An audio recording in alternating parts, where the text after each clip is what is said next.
मैं आपके लिए स्टार्ट कर रही हूँ हिंदी अपित गद्यांश 9th और 10th आईसीएसई बोर्ड हिंदी का, जिसमें मैं आपको समझाऊंगी। अपित गद्यांश मैं शुरू कर रही हूँ। ये 10th मार्क्स का आता है हिंदी में। इसमें मैं आपको क्वेश्चन आंसर कराऊंगी और समझाऊंगी भी। ये इसमें आप अपना डाउट पूछ सकते हैं। ये आज मेरा पहला क्लास होगा। आपका सहयोग मेरा सपोर्ट रहेगा। और है ना, जो भी डाउट हो आप भी बताइए मुझे। गद्यांश पर आधारित अति लघु और लघु मैं आपको पढ़ा रही हूँ। निम्नलिखित गद्यांश को ध्यान से पढ़िए और उसके नीचे दिए गए प्रश्नों को आप देखिए। पहला, जो सूर्य अस्त हो गया है, पक्षी चहचहाने हुए अपने नीड की ओर जा रहे हैं। गांव की कुछ स्त्रियां अपने घड़े लेकर कुएं पर पहुंची।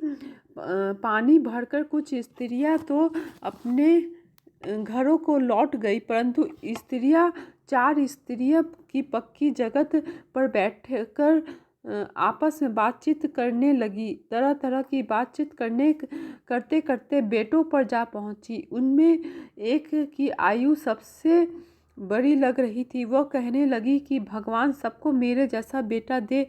वह लाखों में एक जैसा, उसका कंठ बहुत मधुर है। मतलब इस पैराग्राफ का ये है कि शाम हो रही है और कुछ स्त्रियां गांव में एक चौराहे पर बैठ गई है और कुछ घर की बातें कर रही हैं और अपने बेटों की कुछ तारीफ कर रही हैं चारों मिलकर। इस बात को आप देखिए, इसमें मैं आपको स्त्रियां और परंतु कुछ पेज लगाई हूँ, उसे आप ध्यान से देखिए कैसे लिखा हुआ है। और ये जो लास्ट लाइन है, भगवान सबको मेरा जैसा ही बेटा दे, वो लाखों में एक ही हो, उसका कंठ बहुत मधुर है। कहानी इसी पर आधारित आगे बढ़ती जाएगी।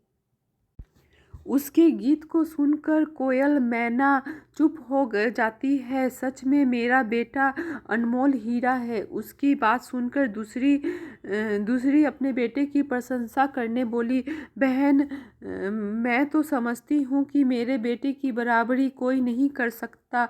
वह बहुत शक्तिशाली बहादुर है, बड़े बड़े पहलवानों को भी पछाड़ देता है। वह आधुनिक युग का सबसे वीर में। मैं तो भगवान से कहती हूँ कि मेरे बेटा जैसा सबको दे। दोनों स्त्रियों की बात सुनकर तीसरी स्त्रियाँ क्यों चुप रहती, वह भी अपने को रोक न सकी, बोल उठी, मेरा बेटा साक्षात बृहस्पति का अवतार है। एकदम याद कर लेता है। ऐसा लगता है कि बहन मानो उसके कंठ में सरस्वती का वास हो। इसमें देखिए, मैं कुछ पर ब्लू लगाई हूँ, उसको आप लिखने का प्रैक्टिस करिए, क्योंकि कहानी को समझने और याद करने से ज़्यादा लिखने का भी प्रैक्टिस होना चाहिए। वर्ड को पहचानिए। तीनों की बात सुनकर चौथी स्त्री चुपचाप बैठी रही। उसका एक ही बेटा था, परंतु उसने अपने बेटे के बारे में कुछ नहीं कहा। पहली स्त्रियाँ उसे टोकते हुए बोली, बेटा कि उसके बेटे का क्या गुण है। चौथी बोली ने सहज भाव से कहा, मेरा बेटा न गधा सा गायक है, न भीम सा बलवान है, बृहस्पति सा बुद्धिमान भी। यह तो वह शांत बैठ गई। कुछ ही देर में जब वे घड़े सिर पर रख कर लौटने लगी, तभी किसी के गीत का कामधर स्वर सुनाई पड़ा। गीत सुनकर सभी स्त्रियां ठिठक गई। पहली बोली सिद्ध ही बोल उठी, मेरा हीरा गा रहा है, तुम लोगों ने सुना उसका कंठ कितना मधुर है। तीनों स्त्रियां बड़े ध्यान से देखने लगी।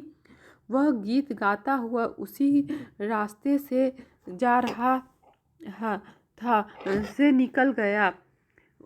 उसने अपनी माँ की ओर ध्यान नहीं दिया। थोड़ी देर बाद दूसरे का बेटा दिखाई दिया। दूसरी स्त्री ने गर्व से कहा, देखो मेरा बलवान बेटा आ रहा है। वह बातें कर रही थी। उसका बेटा भी उसकी ओर ध्यान दिए बिना निकल गया। तीसरी स्त्रिया का बेटा उधर से संस्कृत के श्लोक का पाठ करता हुआ निकला। तीसरी ने बड़े गर्द से स्वर से कहा, देखो मेरे बेटे का कंठ में सरस्वती का वास है।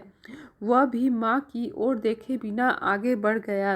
वह अभी थोड़ी दूर गया ही होगा कि चौथी स्त्री का बेटा भी अचानक उधर से आ निकला। वह देखने में बहुत सीधा साधा सरल प्रवृत्ति का लग रहा था। जैसे देखकर चौथी स्त्री ने कहा, बहन यही मेरा बेटा है।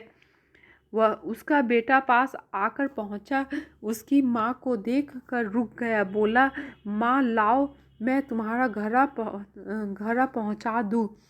माँ ने मना किया, फिर भी उसने माँ को सिर से घड़ा उतार कर सिर पर रख लिया और घर की ओर चल दिया। तीनों स्त्रियां ही आश्चर्य से चकित देखती रही। एक वृद्ध महिला बहुत देर से उसकी बातें सुन रही थी। वह उसके पास आकर बोली, देखती क्या हो, यही सच्चा हीरा है। इसमें देखिए ब्लू हेडलाइन में आपको उसका प्रैक्टिस करना है और जो येलो हेडलाइन किए हैं वो माँ का बेटा का प्रति जो प्यार है, वो बेटा के प्रति जो माँ का प्यार है वो चौथा बेटा का है। इसे कहानी का सारांश है, समझिए। ये 2018 का है। मैं आपको इसका क्वेश्चन आंसर दोनों करवाऊंगी, आप इस पे अपनी राय बताइए।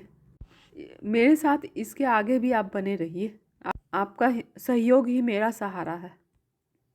देखिए इसका पहला क्वेश्चन, पहली और दूसरी स्त्री ने अपने बेटे के विषय में क्या कहा।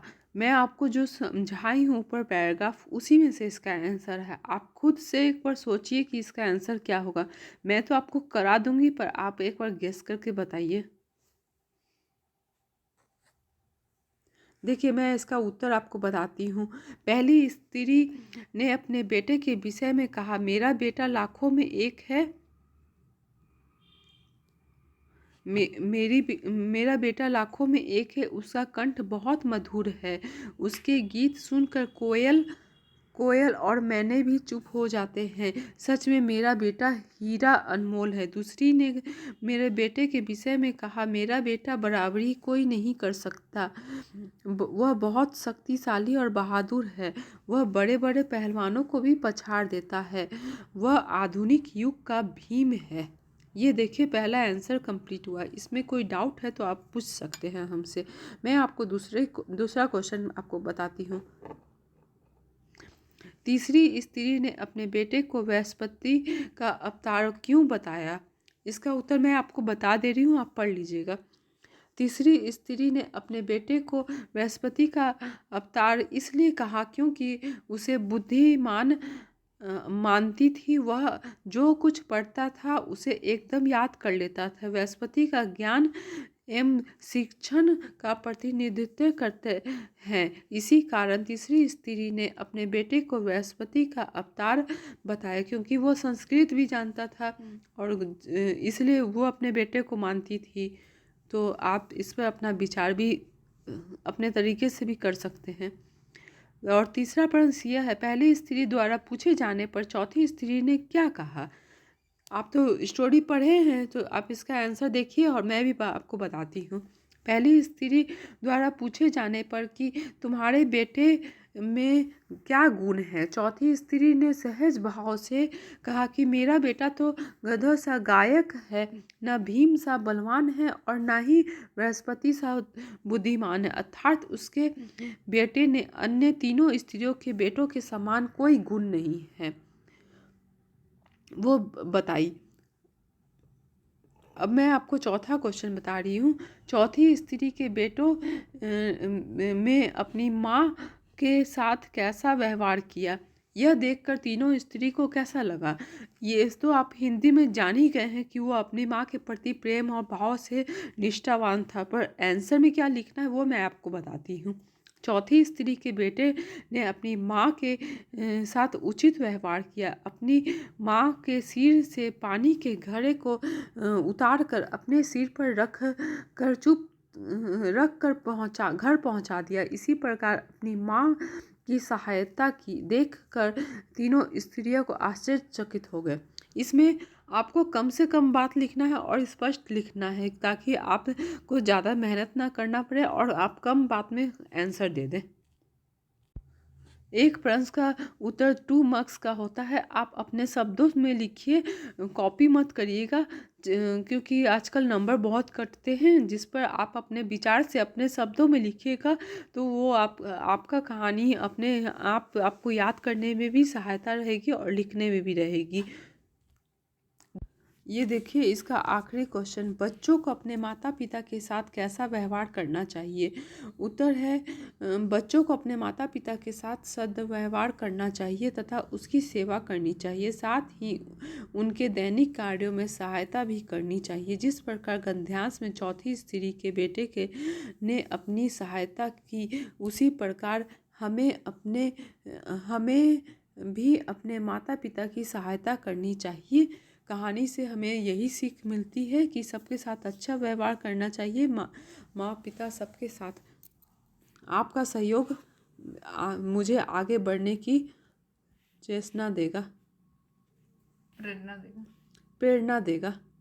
मैं आगे हिंदी के स्टोरी और पोएम भी लाऊंगी। आप आगे देखते रहिए मेरे चैनल के बारे में, और मैं क्या पढ़ा रही हूँ इसका भी आपको पूरी तरह से जानकारी मिलती रहेगी। ओके, आज का क्लास समाप्त होता है। Okay bye. Continue watching. देखते रहिए और पढ़ते रहिए, हमें याद करते रहिए। Bye bye.